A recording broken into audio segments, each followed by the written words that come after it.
Rider lugadan makalihis na makasabit sa naglaylay na wire sa Tahaw Kantinampo sa Legazpi City.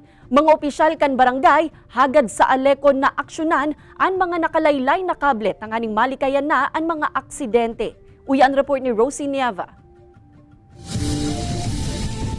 Sa kuakan dashcam ni Jason John Romero, mahihiling na pigsusundan kaini ang sarong bus mantang pigbabaybay ang tinampo sa barangay Taysan, Legazpi City. Hasta sa biglang naagihan kan bus ang nakalaylay na wire, nakanaputol, nagtama sa saindang lunadan. Sa saro pang anggulo kan video, kung sa inakasunod sa indaan sarong motorsiklo na pigmamaneho kan 33 anyos na si Jordan Bonafe.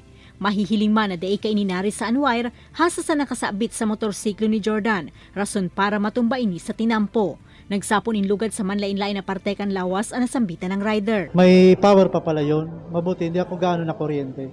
Sa ulo ko naman, mabuti naka-helmet ako. Nagi po dyan ng yung malaking mixer na yung sa government po.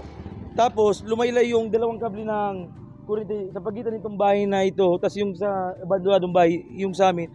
Kumayat yung wire. Tapos pagkalipas ng 40 minutos, may duman na bus. Sangunya nangapodan ang mga opisyal kan barangay Taysan sa Albay Electric Cooperative asin sa iba pang telco na irahayon ang sa indang mga linya nganing malikaya na ang mga siring na aksidente.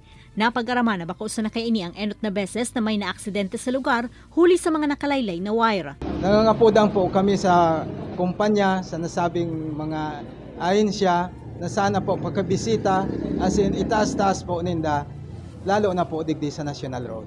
Pinurbaran man kan GMA Regional TV Balitang Bicolandia na kuananin pahayag an Aleco alaga day pa ini nagpapaunran in entrevista. Ini si Rosie Nieva, Balitang Bicolandia.